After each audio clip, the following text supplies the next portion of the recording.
Yo, Peace. peace. Today is February the 14th, of course, Valentine's Day.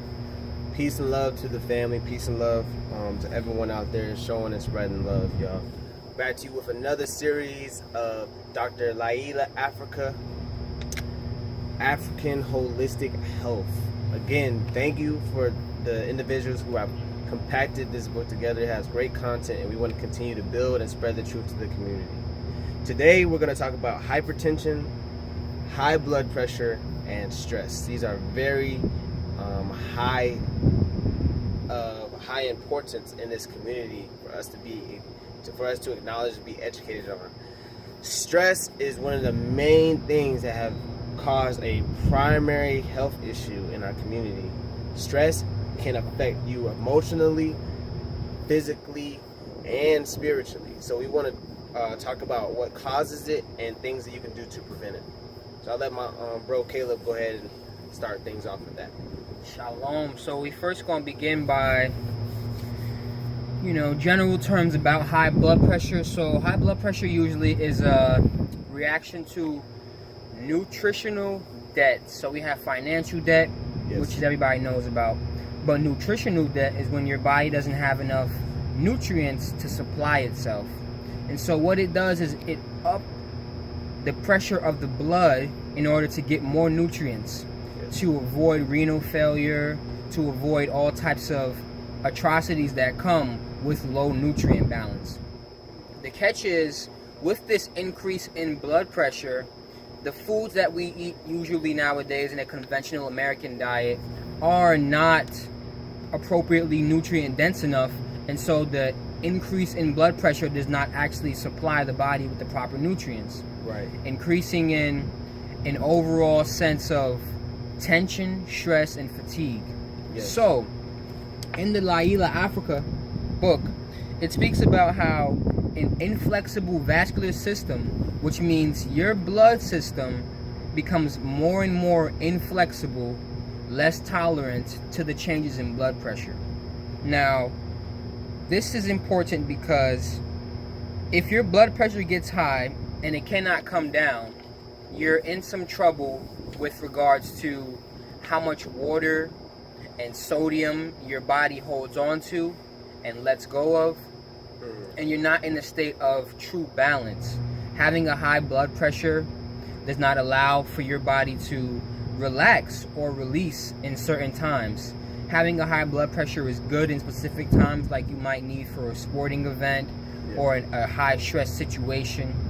But after these things end, still having a high blood pressure because you are nutritionally in debt is just stimulating that stress hormone, that cortisol, that negative impact on your body.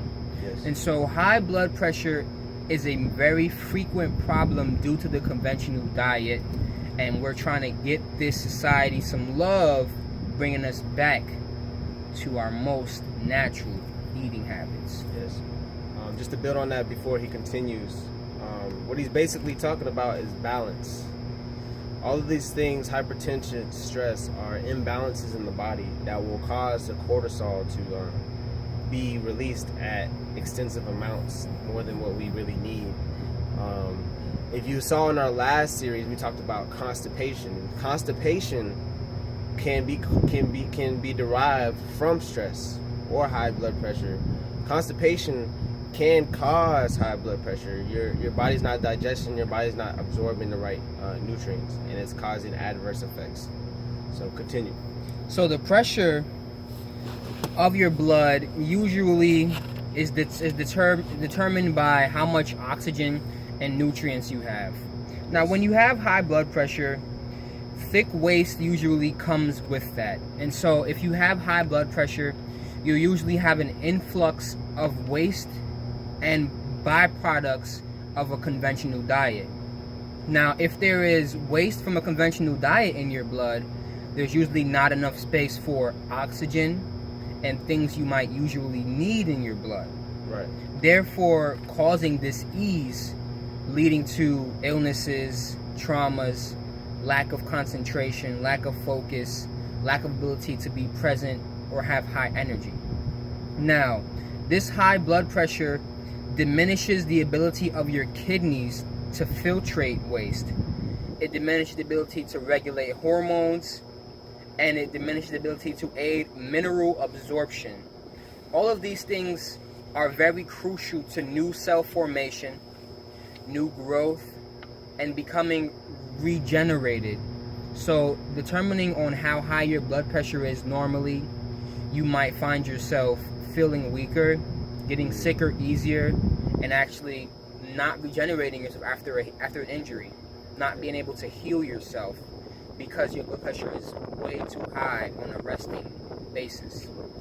So, some of the herbs that we have suggested from here are alfalfa, cayenne, foti, ginseng, saffron, tang. Share with some of the foods, brother. Okay, some of the foods would be barley, brewer's yeast, broccoli, corn, kale, pecans, and tomatoes. And all of these we've heard of before. You know, you can find these at your local Walmart, your local Whole Food store, organically, preferably. Tomatoes and barley and broccoli, I personally have personal experience with. I've loved those. Corn is really good to add on with your primary combinations of meals. It's good for digestion. So all of these are really good common products that you can find at your local Whole Food store. So these are the things that will help you be more combat it more if you do have the hypertension or high blood pressure.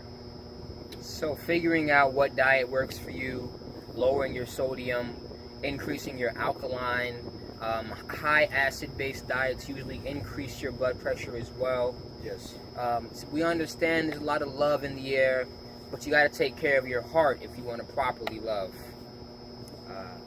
Nice. So yeah, this is just a small series for y'all.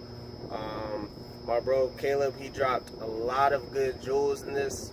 Please guys, take notes, incorporate these things in your diet, and don't forget to love. So guys, stay tuned. We're gonna be coming to you with more videos. Y'all enjoy y'all day. Peace.